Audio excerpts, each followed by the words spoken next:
Capítulo 16. Ajuda de Deus e missão. Estamos chegando ao fim deste novo volume, que já percebo aproximar-se ainda mais da prática, levando as teorias a um contato cada vez mais direto com os fatos, para controlar a verdade nelas contida. Assim, elas terão provas concretas e o edifício será sempre mais sólido. Por isso, queremos colocar aqui um pequeno intervalo, analisando fatos vividos que todos podem entender. Veremos como funcionam as nossas teorias na realidade da vida.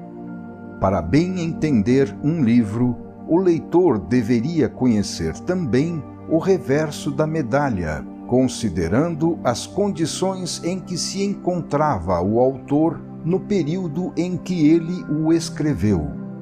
A vida é para todos uma viagem, e cada percurso dela representa um trecho percorrido pelo homem no caminho da sua evolução. Se falamos agora em sentido específico, particular, é porque em todos os casos vemos sempre vigorar as mesmas leis gerais, que já explicamos bastante, somente em função das quais pode ser entendido cada caso. O leitor pode imaginar que esteja escrevendo aqui alguém que se encontre tranquilamente mergulhado nos seus pensamentos, ou que, em estado inspirativo, receba as ideias em transe no seu escritório, obtendo tudo de graça do céu. Pode pensar assim, pois não sabe que muitas destas páginas foram escritas com lágrimas e sangue, no meio da luta infernal da vida. Já explicamos como é o mundo em que vivemos, onde ninguém é poupado, nem ao menos quem pede só um pouco de paz para cumprir uma missão de bem e progresso, buscando fazer da Terra um ambiente mais civilizado. O leitor pode acreditar que estes livros sejam fruto apenas de abstrações teóricas, mas, pelo contrário, eles foram escritos em contato contínuo com a realidade de nossa vida, representada pela ininterrupta necessidade da legítima defesa, num mundo onde a mais urgente verdade, não importa se muitas vezes disfarçada nas aparências, é a guerra. O impulso de agressividade das forças do mal, as quais, personificadas em indivíduos que atuam de forma concreta, sobem do antissistema contra as forças do bem, sendo um fenômeno que encontramos continuamente em ação. Tal condição exige que o indivíduo fique em constante estado de defesa. Esse foi o modo pelo qual o choque entre antissistema e sistema foi vivido constantemente pelo autor, de modo que as teorias nasceram da própria prática. Uma vez que, pelo fato de seguir o Evangelho, o autor não quis aceitar as armas do mundo, rejeitando a força e a astúcia, ele teve então, para conseguir sobreviver em tal mundo, de chamar e receber a indispensável ajuda do alto, que constituía seu único meio de defesa. Assim, este choque apocalíptico entre bem e mal, entre céu e terra, foi aqui vivido na forma de um pequeno caso particular, condição que não impede a verificação e a aplicação das leis gerais estudadas por nós nesse escrito.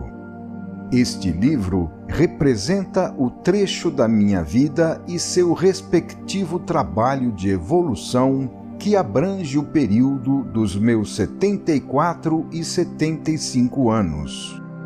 Antes e depois, há outros trechos, outros trabalhos evolutivos e outros livros. Neste ano, entro na última década da minha vida. Chamo essa etapa de década da libertação, porque este é meu último período, no qual finalmente se esgota o meu duro dever de viver no infernal ambiente terrestre. Poderia ter usado a inteligência para mergulhar e vencer na suja peleja humana, perseguindo as costumeiras ilusões. Mas há estômagos que não conseguem, de maneira alguma, engolir tal alimento, venenoso para eles. Trata-se agora de conduzir a minha luta, que se desenvolve nas seguintes condições. Primeiro, idade de 75 anos, na qual todos procuram descansar, o que se faz sempre mais urgente a cada dia. Segundo, trabalho intelectual contínuo e intenso, comprovado por cerca de 10.000 páginas de produção literária. Terceiro, trabalho que não é recompensado porque os escritores não têm salário, mas que absorve todas as suas energias, não deixando nenhuma sobra para aplicar na própria defesa e na conquista dos recursos materiais.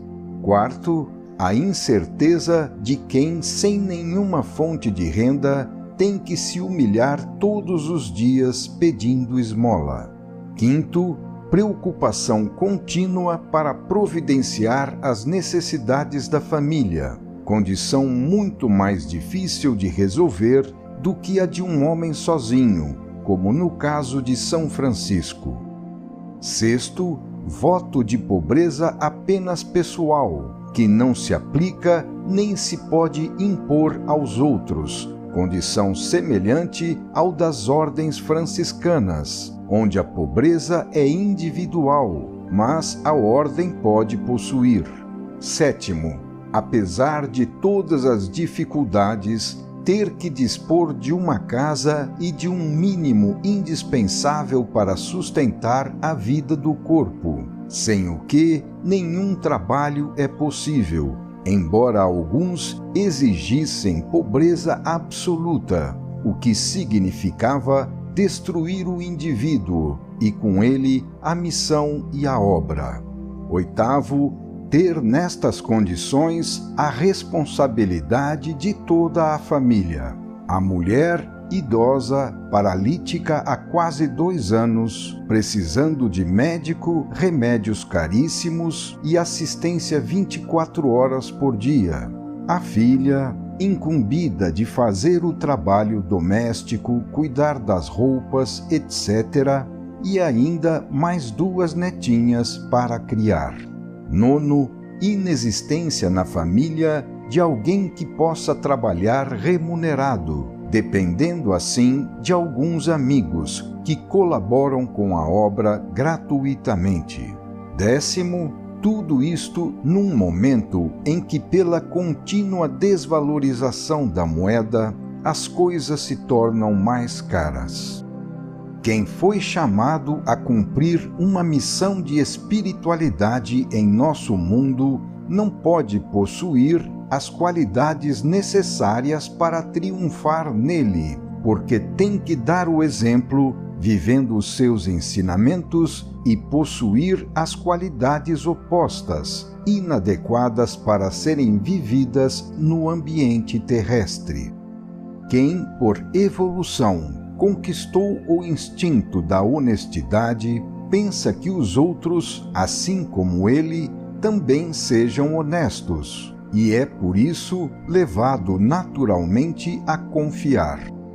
Assim, ao invés de armar as garras para lutar, abre os braços para colaborar, o que é perigoso em nosso mundo, onde, na rivalidade, é mais necessário possuir o instinto de egoísmo e desconfiança. E, de fato, a honestidade parece não fazer falta, sendo poucos os que sofrem por ela.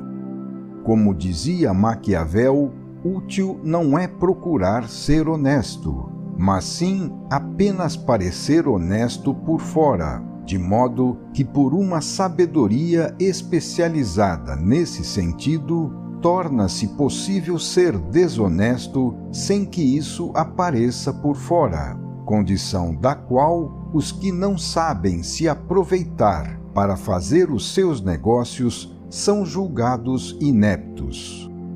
Quem cumpre uma missão tem que ser verdadeiramente evangélico, e isso significa não pactuar com o mundo nem aceitar os seus métodos. Cristo falou claro a esse respeito. Há entre os dois uma guerra fundamental, porque deriva do antagonismo entre sistema e antissistema. Eis então que este homem tem que ser verdadeiro não só em teoria e nas palavras, como é comum, mas também vivendo na pobreza e suportando os correspondentes sofrimentos. É necessário, nesse caso, viver com métodos opostos aos do mundo, trabalhando de graça e vivendo de esmola, contando apenas com o que a providência de Deus envia, pois as teorias sustentadas têm que ser vividas para que a experimentação as confirme e, assim, constitua para todos um exemplo e uma prova positiva da sua verdade. O exemplo é demonstrativo, pois um homem desprovido de tudo, com os únicos meios fornecidos pela ajuda de Deus, conseguiu não somente sobreviver na terra, mas também escrever aí uma obra cuja realização deve empregar métodos opostos aos do mundo, apoiando-se apenas em Deus, que a sustenta com um milagre contínuo e que prova assim a sua presença. Uma obra também se revela pelo seu método e se justifica pela sua lógica. Trata-se de um jogo no qual estão envolvidos Deus e a sua lei. Por isso, quem tem uma missão a cumprir deve ficar do lado de Deus e não do lado do mundo, da riqueza, do ócio, do luxo. Quem está com Cristo tem que ser um dos bem-aventurados do Sermão da Montanha e não pode gozar a vida. Mas em nosso mundo é perfeitamente lícito para quem tem recursos de sobra poder gastá-los loucamente, sem se preocupar com quem luta por finalidades superiores. A história está cheia desses casos, que constituem uma glória às avessas, uma vergonha para a nossa assim chamada civilização. Mas, por outro lado, tais obras não podem ser ajudadas por recursos envenenados pelos cálculos do interesse, pela cobiça do mercador ou pela voracidade do egoísmo, mas somente por recursos sadios, filhos da honestidade, usados com sinceridade e amor. Com isto, o leitor pode julgar o que significa cumprir uma missão e quão dura seja a posição humana de quem a tem que cumprir. Se tudo isso, porém, ocorresse num ambiente social de paz e amor recíproco, haveria então um mínimo de tranquilidade que é indispensável para se trabalhar. Mas estamos na Terra, onde o regime normal é constituído pela luta de todos contra todos. Antes de tudo, há as grandes guerras mundiais. Hoje, a Rússia comunista parece constrangida a se aliar ao capitalismo, buscando se defender contra o maior perigo para todos, que está surgindo com a China comunista. Nossos tempos chegaram a construir a bomba atômica barata, o que acabará tornando essa arma acessível a todos, inclusive aos estados novos e selvagens. Paira sobre o mundo, suspensa por um fio de cabelo, uma terrível ameaça de destruição. Eis o que sabem fazer os grandes astutos do mundo. Nestas condições, de que vale ser rico? E quem, num estado de contínuo temor, pode gozar das suas riquezas? Se estes são os resultados, fica provado então que nos métodos do mundo tem que haver algum elemento fundamental errado. Ao lado destas grandes guerras, há também as pequenas, particulares, que exigem um gasto contínuo de energia na tensão do estado de defesa, gerado pela possibilidade do assalto de qualquer pessoa a todo momento. E caso o indivíduo seja bem organizado na luta, ele pode facilmente, armando-se de recursos e astúcias, vencer e impor a sua vontade contra quem, por não querer usar as armas do mundo e por estar todo absorvido em outro trabalho, parece mais fraco. Estudando o problema friamente, concluímos que no estado atual de nossa civilização é bem difícil a sobrevivência de um homem honesto que se entrega inteiramente a um trabalho intelectual independente, não filiado a nenhum grupo que o sustente pela sua servidão. Então o mundo, seguindo as leis do seu plano de vida, julga esse homem um ser inútil, porque não pode tirar dele nenhum proveito individual ou de grupo, e assim procura destruí-lo. Se ele não pode lutar e vencer, porque está preso a um trabalho mais importante, isso ninguém vê e a ninguém interessa. Desse modo, o trabalho mais importante é julgado pelo mundo de hoje, perante a realidade da vida, uma coisa destituída de sentido. Os leitores que admiram estão longe e a sua admiração é apenas teórica. Trata-se dos melhores indivíduos, da elite, dos poucos que entendem. A maioria não lê e, quando lê, não entende.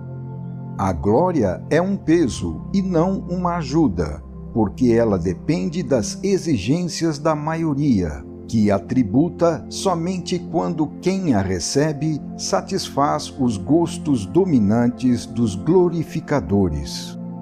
Então, se aquele homem não pode encontrar compreensão e ajuda em nosso mundo, não há para ele outra escolha a não ser pedir apoio do céu. Se para o mundo essa palavra pode parecer vazia, ela não é em absoluto vazia para quem vive no plano espiritual. Para o homem espiritualizado, Deus está sempre presente e a lei está sempre viva e funcionando. Como responde então, nesses casos, esse outro mundo, no qual o nosso mundo não acredita? Da vítima saem gritos que furam os céus e encontram ouvidos que os escutam. Por que razão, então, Deus permite que os seus servos sejam atormentados? Para a vítima, o problema é de vida ou de morte, não lhe faltando inteligência para que pudesse, caso aceitasse os métodos do mundo, sair vencedora também na terra. Contudo, pela sua própria natureza, ela não pode aceitar o emprego de uma tão grande dádiva de Deus para triunfar na repugnante luta do mundo. Mesmo assim, o ataque não cessa, continuando a exigir que o indivíduo, para se defender, empregue todas as suas energias e todo o seu tempo. A todo instante, algum inconsciente pode lançar um golpe, e se o sujeito que está sendo atacado estiver desprevenido, por se encontrar aprofundado no seu trabalho de pensamento, ele acaba sendo atingido em cheio, ficando praticamente paralisado. Assim, para satisfazer a astúcia de um irresponsável e os instintos de um primitivo, o trabalho útil para o bem acaba sendo substituído pelo sofrimento, num desperdício inútil de energia, pelo qual a obra tem que ficar em suspenso para que o autor possa se recuperar. No entanto, o desabafo dos instintos inferiores parece ser a coisa que mais interessa ao nosso mundo, fazendo que uma profunda atividade intelectual tenha que ficar ao dispor desses choques, só podendo funcionar quando essa expressão de inferioridade assim permite. E tais indivíduos, filhos do engano, chegam até mesmo, para melhor disfarçar a sua verdadeira face, a se apresentar pintados por fora de espiritualidade. Num mundo civilizado, isso não deveria ser possível. Mas será que o nosso mundo é de fato civilizado? Eis assim o reverso da medalha. Estas são, embora não apareçam nestes livros, as condições nas quais muitas vezes, infelizmente, eles têm que ser escritos. Vivo em São Vicente, terra que eu amo e que a mim, quando desembarquei da Europa, revelou-se como um lugar maravilhoso de sonho, que poderia ser um recanto do paraíso. Aqui estou morando há 8 anos e aqui espero encerrar a minha vida. Neste lugar, Deus espalhou em abundância a beleza do verde dos bosques e do azul do mar, das ilhas e das praias, num clima doce que não conhece tempestades ou frio. Isto tudo neste Brasil tão grande, que amo ainda mais, aonde cheguei de braços abertos, cheio de entusiasmo para cumprir a minha missão, deixando para trás a minha terra natal, à qual talvez jamais voltarei. Esta é a nova pátria em que me radiquei, para que dela seja todo o fruto do meu trabalho e para que sejam realizados assim, para a sua grandeza, os desígnios de Deus. Aprendi a nova língua e nela agora escrevo estes livros, trabalhando dia e noite. O que mais posso fazer? Certa vez fui visitar uma cachoeira, dividida em muitas quedas de água menores. Observei que os peixes, pulando de um nível para outro mais alto, lutavam para subir, tentando chegar à parte superior do rio e continuar ali a sua viagem, a fim de colocar os seus ovos mais perto da nascente. Alguns sangravam e outros, por terem batido nas pedras, estavam mortos. O mais impressionante para mim, no entanto, foi verificar que, aguardando os peixes vencedores, esgotados depois de tanta luta para atingir o espelho de água superior, encontrava-se outro cardume de peixes, prontos para devorá-los, aproveitando o estado de esgotamento em que se encontravam os recém-chegados. Esse é o método dos tubarões, que devoram os mais fracos. E ainda há países cujas economias se baseiam neste princípio. Assim é o nosso mundo.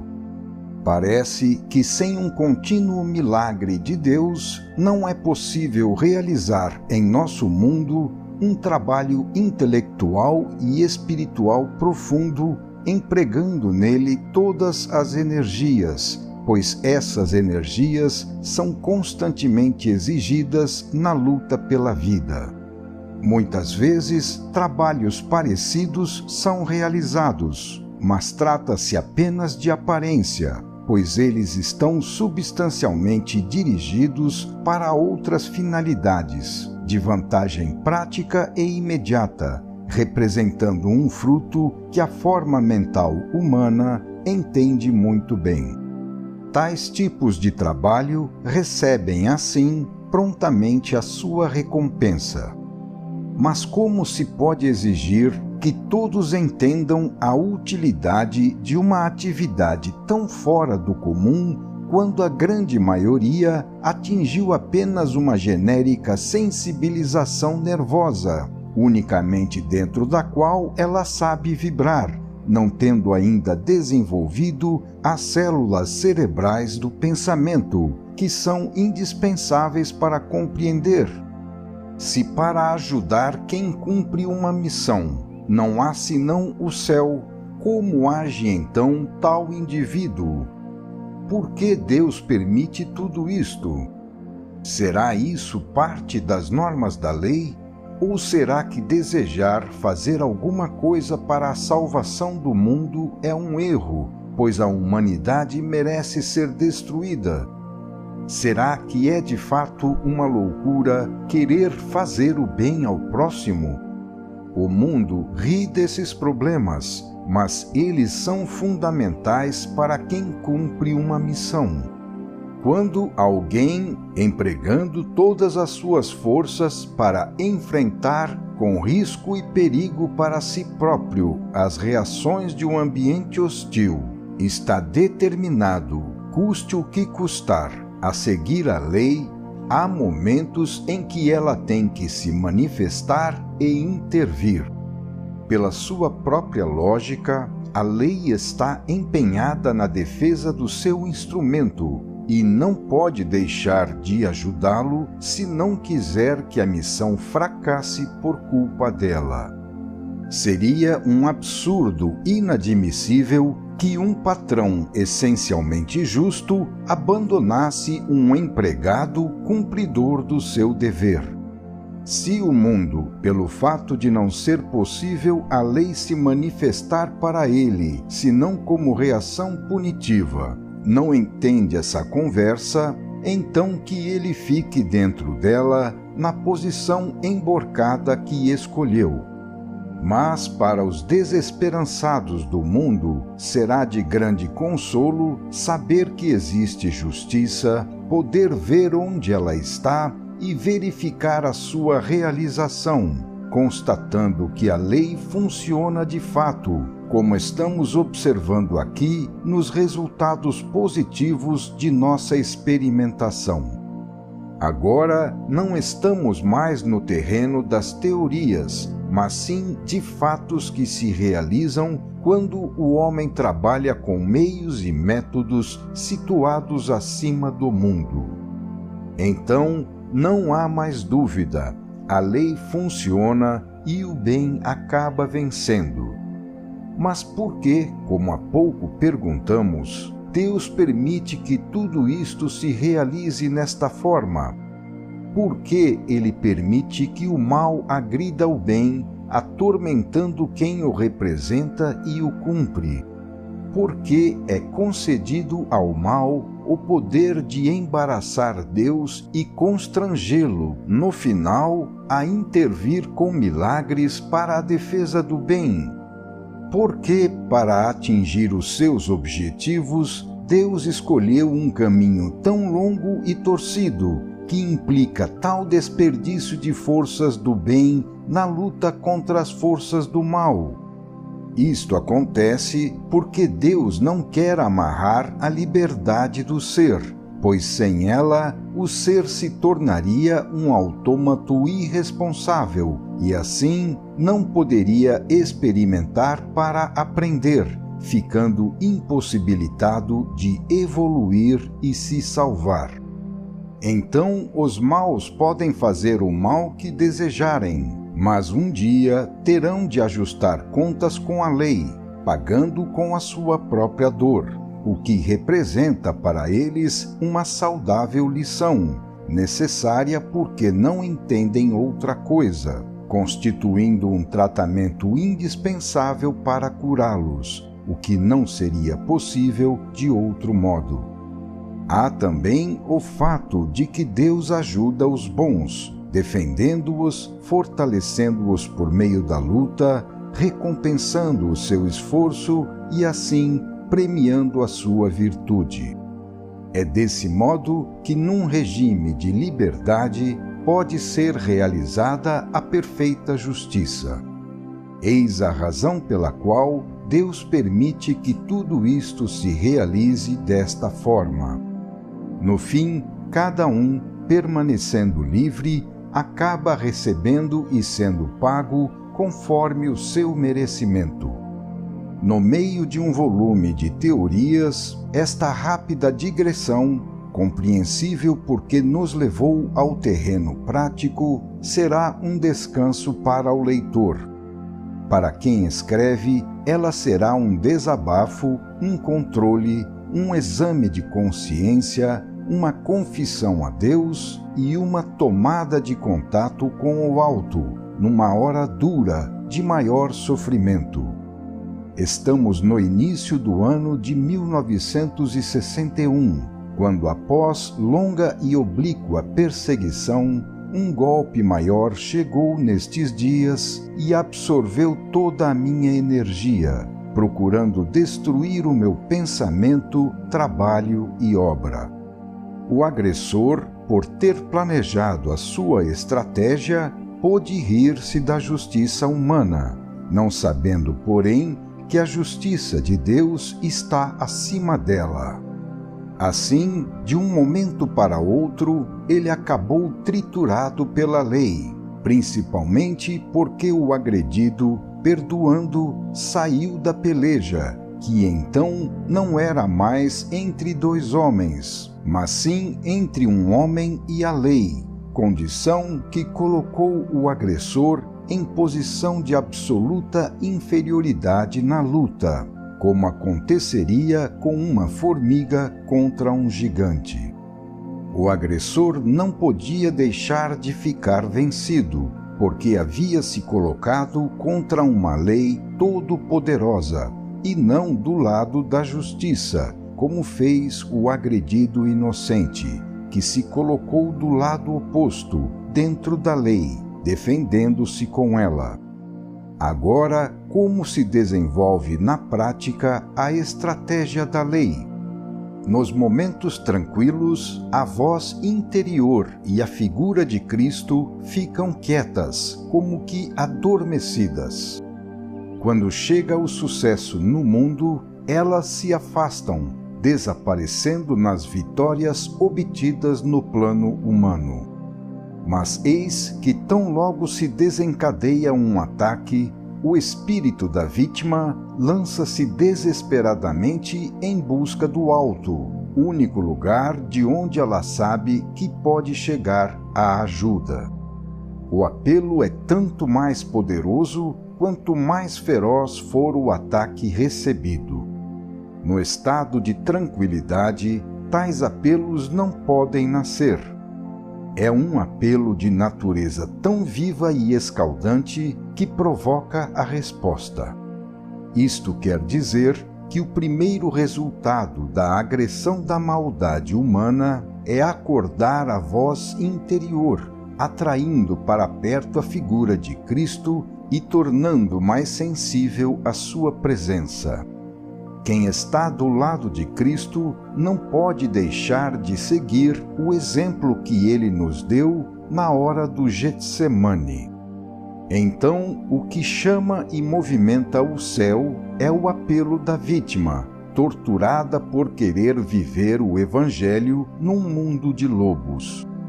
E a resposta chega tanto mais poderosa quanto maior é o sofrimento do ser e a injustiça que ele sofreu. Tal resposta não é feita de palavras vazias, mas chega como luz e orientação, contendo o tratamento que cura as chagas e o remédio que gera novas forças. Acontece então que no fim é o próprio ataque não merecido que provoca a descida da ajuda. Movimentam-se assim, em defesa da vítima, forças sutis que o mundo não vê. Trata-se de forças que, ao invés de atuar na superfície, como fazem as forças do mundo, atuam nas profundezas, de dentro para fora, como faz a vida quando reconstrói os tecidos estragados. Existem, assim, duas naturezas de forças, conforme o que cada um dos dois indivíduos quis gerar para si com a sua conduta. Para o agressor, elas são negativas e operam como um câncer, querendo destruí-lo. Para a vítima, elas são positivas e operam como fazem os impulsos sadios da vida, querendo ajudar a recuperação. Esta é a técnica do fenômeno. Por isso, é perigoso agredir os servidores de Deus, que praticam o Evangelho, principalmente quando eles são inocentes e não reagem, mas perdoam.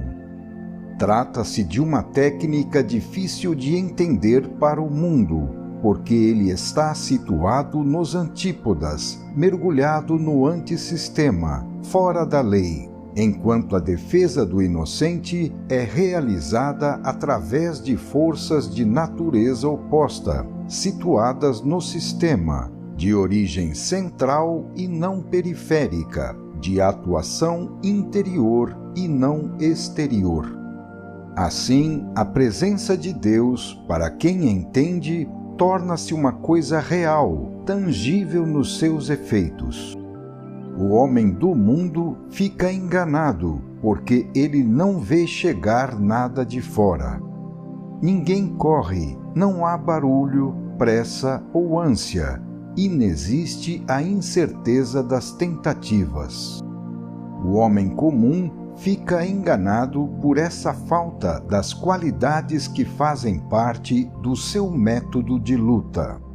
Então, ele acredita que a vítima esteja abandonada, sem defesa, em poder do agressor, e que seja fácil vencê-la pelo fato de tudo ficar na mesma, quieto por fora.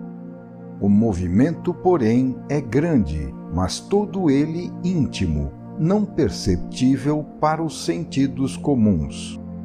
Ele é visível somente para a vista interior dos mais adiantados.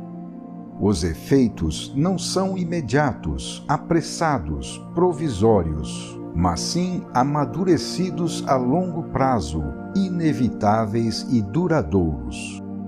A lei funciona além do tempo, que em nosso mundo cansa, esgota e apaga tudo. As forças do mal têm pressa de realizar, porque elas estão fechadas no tempo, que está a cada momento correndo e consumindo os resultados daquelas forças.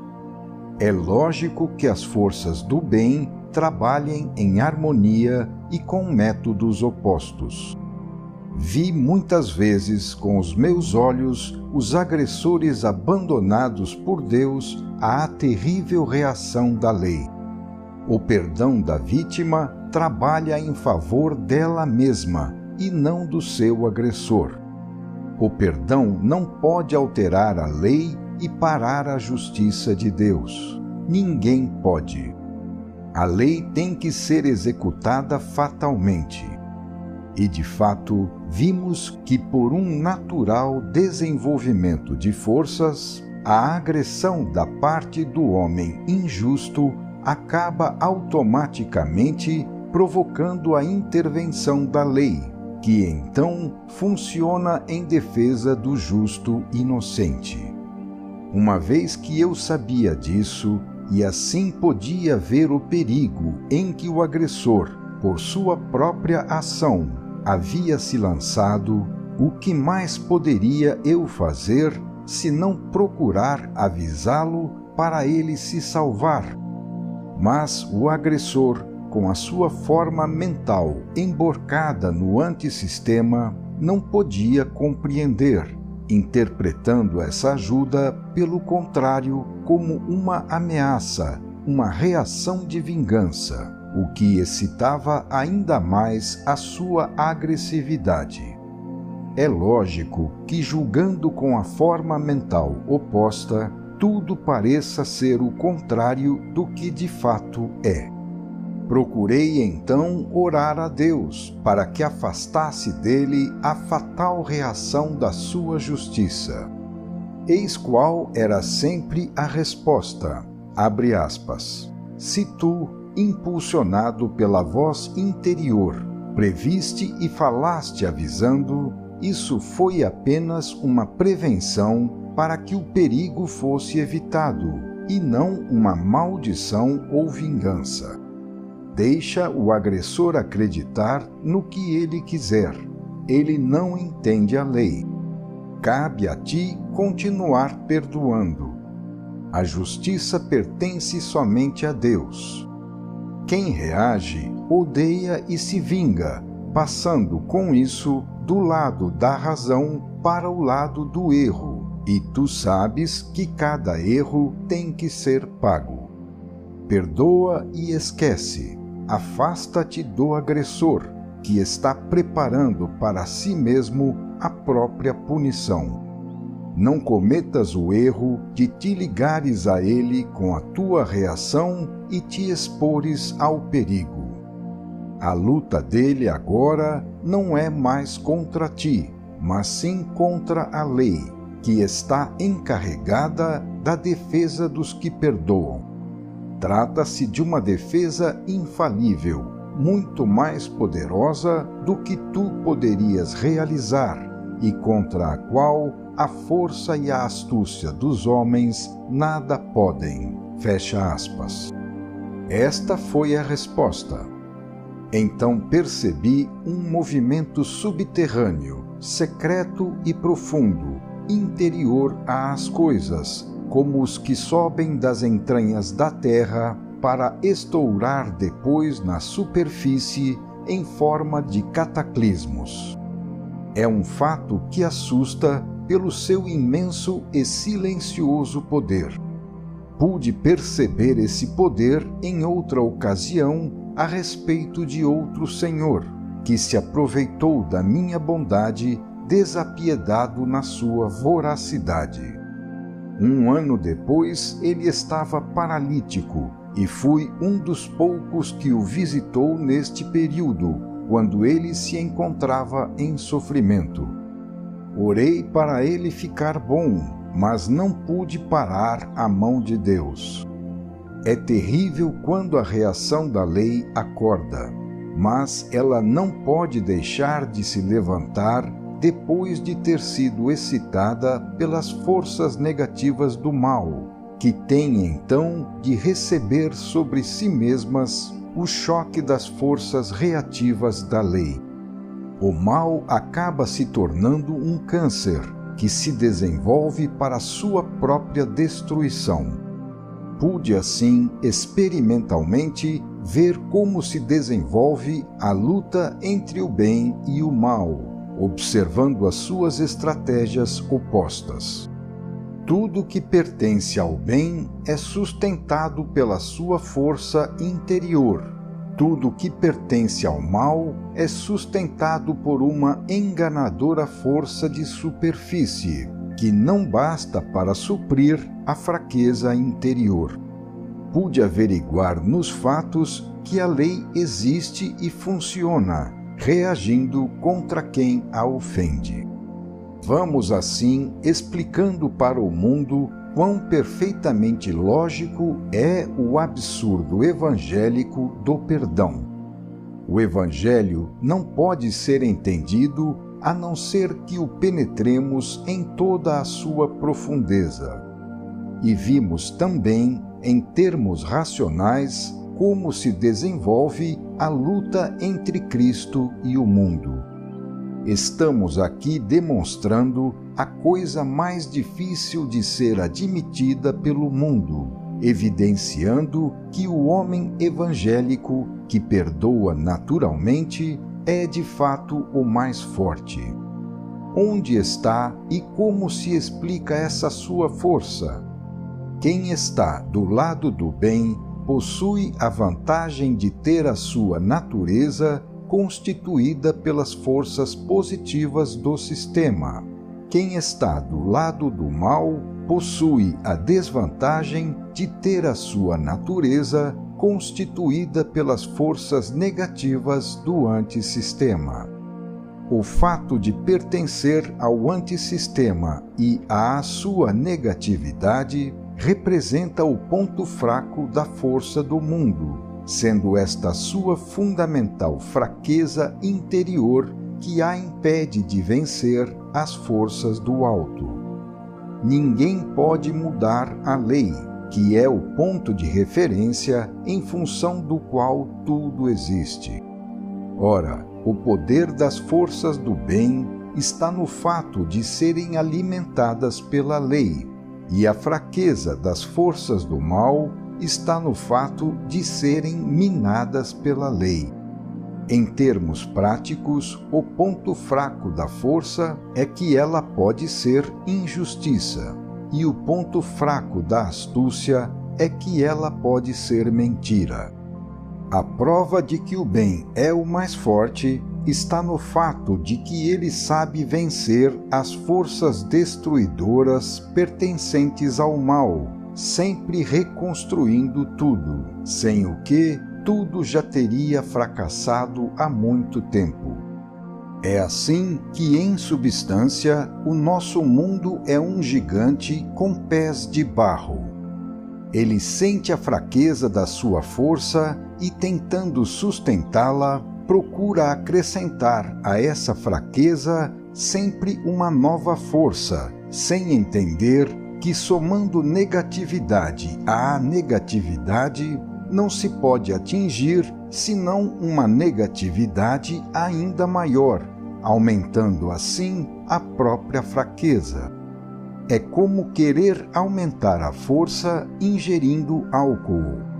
A busca no sentido de aumentar o poder e o número das bombas atômicas de cada país não significa engrandecer a sua potência, mas sim aproximar-se cada vez mais da destruição geral, porque essas forças são produto da negatividade e do separatismo, qualidades desagregadoras de nosso mundo, que pertence ao antissistema.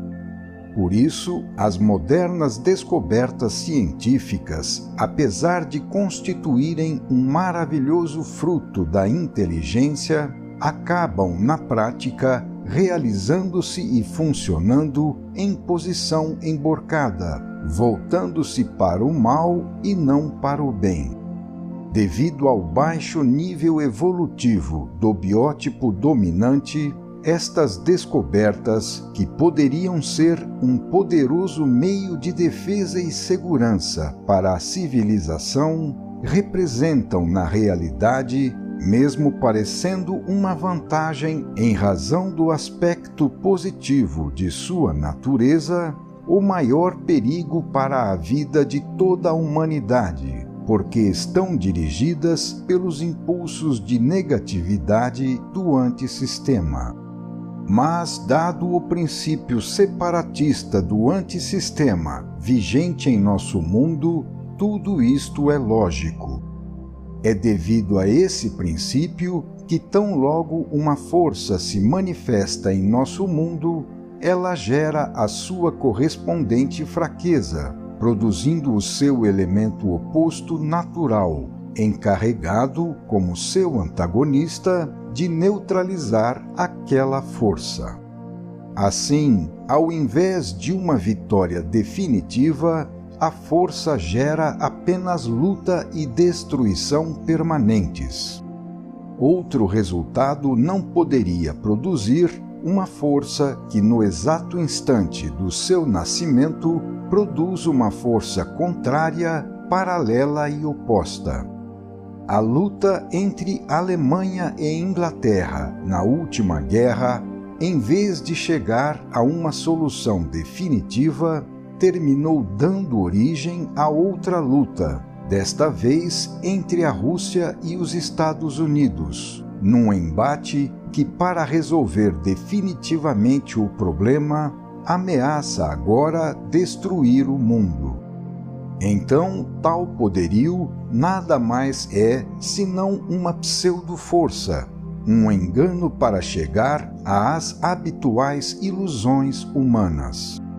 Esta é a lei do fenômeno e ninguém pode sair da sua lógica. Quanto mais aumenta o poder num mundo situado na negatividade, tanto mais ele se aproxima da sua própria destruição. Hoje o poder aumentou enormemente, porém, pelo fato de estar emborcado no negativo, a fraqueza da humanidade tornou-se tão grande que ela vive aterrorizada sob uma contínua ameaça de morte. Mas a negatividade dos mundos inferiores, próximos do antissistema, não pode produzir outros frutos. Continuamos observando, sob outros aspectos, como funciona e se desenvolve esse jogo complexo da luta entre o bem e o mal. Por isso quis reler o segundo livro da Bíblia, Êxodo, para estudar como viveu Moisés e como funcionou nas suas mãos esse fenômeno da luta entre as forças da matéria e o poder do Espírito, que o levou a vencer no final. A lei é uma só e tem que ser igual para todos esses casos, do maior ao menor.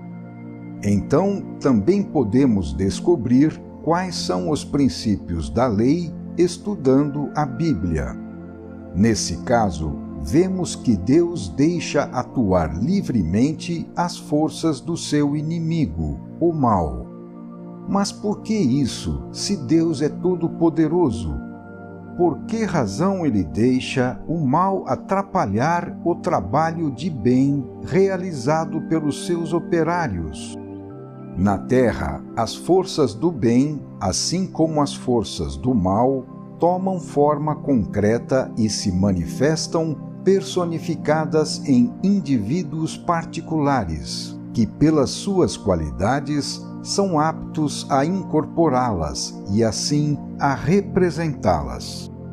No Êxodo, vemos as forças do bem e as forças do mal em ação personificadas em dois indivíduos, claramente colocados em posições contrapostas, um em frente ao outro, Moisés de um lado e o Faraó de outro lado.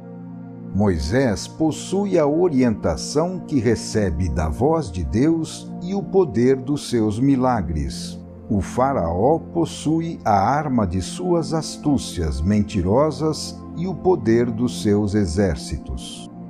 Quem é o mais forte? Deus deixa o Faraó livre para fazer o que quiser com os recursos terrenos dos seus enganos e da sua força. Espantado com as pragas de que fala a Bíblia, o Faraó permite a fuga dos hebreus. Porém, tão logo a praga desaparece, ele se arrepende, revogando a sua autorização e os escravizando de novo. Por que razão Deus deixa a sua própria ação ser paralisada, ficando ao dispor desse jugo do Faraó?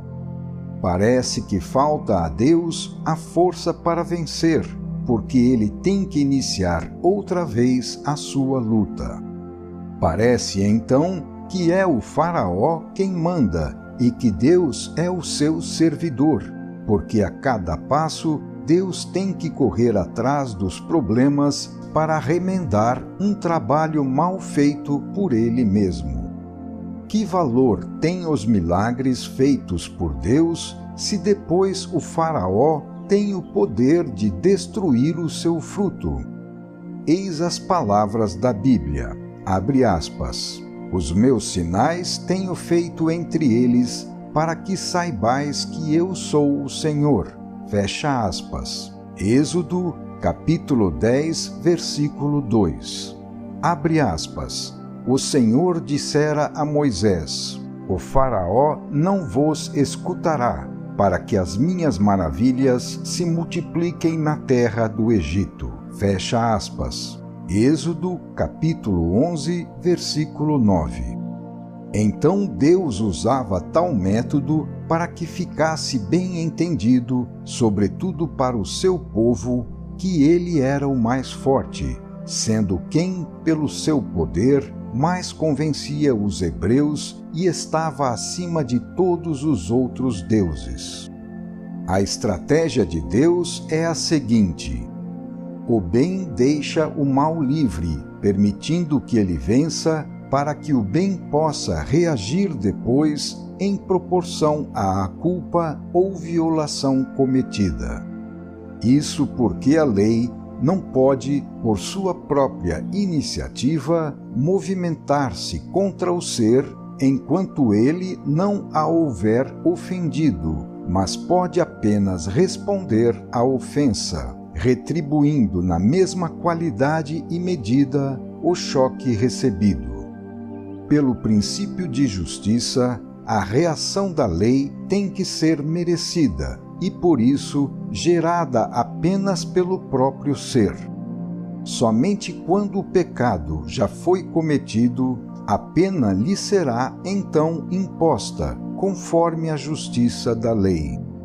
Por isso tem que ser deixada ao Faraó a sua liberdade.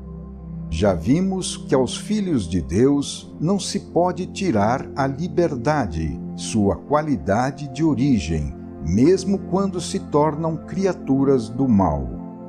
É por isso que em nosso mundo o mal está livre para se desencadear à vontade. O constrangimento dos maus, para que seja justo, tem que chegar depois e não antes da violação, quando o ser ainda não semeou as causas. Deve haver uma proporção entre culpa e pena, erro e reação. Vemos então que há uma gradação nas pragas do Egito. A primeira é somente um aviso, que o Faraó, porém, não quis entender, razão pela qual veio então a segunda praga, outro aviso mais duro. Mas o Faraó ainda não entendeu. Eis então a terceira praga, outro aviso ainda mais duro, e assim por diante. O Faraó fica livre, mas não lhe faltam os avisos, que estabelecem a sua responsabilidade e tornam justa a reação da lei. A cada golpe, Deus lhe oferece a oportunidade de entender e se arrepender, a fim de que ele pare e obedeça. Isso é necessário, porque para que Deus possa realizar tudo com bondade e justiça, a culpa tem que ficar toda do lado do ser rebelde. Ainda que Deus pareça estar sendo impedido pelos princípios da sua própria lei, nem por isso ele fica vencido. Pelo contrário, cada vez mais Deus reforça a sua reação em proporção à teimosia e surdez do Faraó, até que finalmente o Faraó tem que se render a Deus. A rebeldia do Faraó chegou ao ponto de deixar que seu filho morresse, que seu exército fosse destruído e que ele ficasse despido de tudo, porque não havia outra maneira para ele entender e obedecer a Deus. O objetivo não é só vencer, mas também ensinar. E para ensinar, Deus tinha de descer ao terreno humano da força. Com esse meio, o único que a forma mental dos primitivos pode compreender, Deus tinha de se mostrar vencedor, porque de outro modo, nem os hebreus nem o Faraó o teriam respeitado.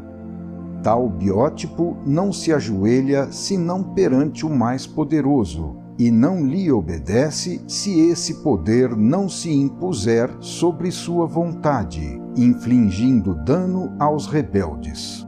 Para ele, o fraco é desprezado e deve ser destruído. Assim é a lei desse plano de vida selvagem. Mas era exatamente a esse plano que devia descer, pelo impulso evolutivo da lei, um princípio de vida mais adiantado.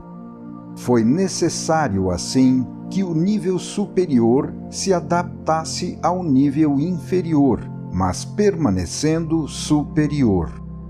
Daí nasceu a luta, ora observada, que termina com o triunfo de Deus. É assim que o direito de usar a força pertence somente a Deus e não ao indivíduo, que tem, porém, o direito de ser defendido pela lei e pelo poder de Deus.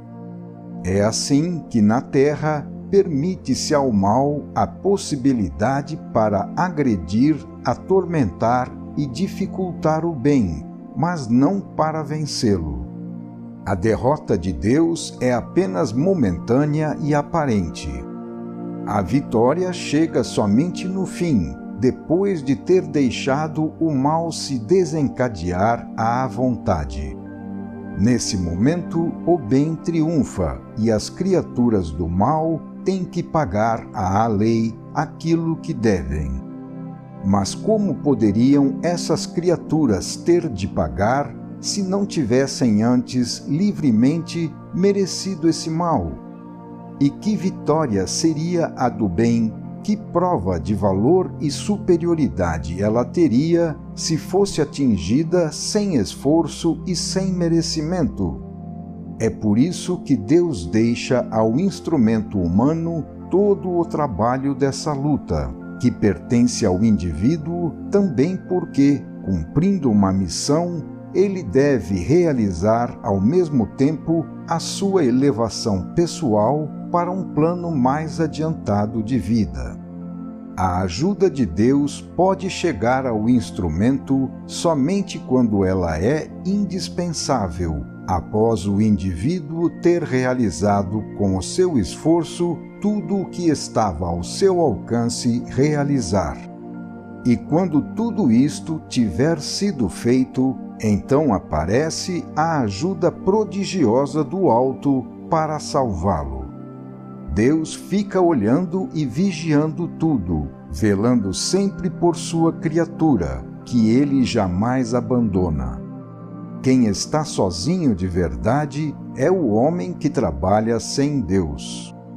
Nessa condição, o indivíduo não pode vencer senão momentaneamente, porque permanece no terreno falso das areias movediças do mundo, recolhendo ilusões e acumulando dívidas a pagar perante a lei. Tudo isto é consequência lógica da estrutura do todo, dividido em sistema e antissistema. Estamos em fase de superação. Enquanto o processo evolutivo não terminar, o mal fará parte do organismo universal. O fato é que o mal existe e ele não poderá desaparecer senão depois de ter sido reabsorvido e neutralizado pela evolução. Hoje estamos no dualismo e há de haver luta entre o bem e o mal, para que o mal seja transformado em bem. O princípio da luta é universal, porque é um derivado direto da cisão em sistema e antissistema. Por isso, em nosso universo, cada termo não pode existir senão em função do seu termo oposto. Se não houvesse o mal, do que Deus seria vencedor? A ideia de vitória implica sempre a de um inimigo a vencer. Luta significa também experimentação, escola, aprendizagem, sofrimento, redenção. Aqueles que, por meio das astúcias humanas, conseguem fugir dessa engrenagem estão parados na evolução, que é o caminho da sua salvação. Eis como o caso de Moisés no Êxodo confirma o nosso ponto de vista. No fim, o bem triunfa, demonstrando que é o mais forte. Depois da passagem do Mar Vermelho, Deus vence definitivamente. Abre aspas. A tua destra, ó Senhor, tem despedaçado o inimigo. Fecha aspas. Êxodo, capítulo 15, versículo 6. Final do capítulo 16.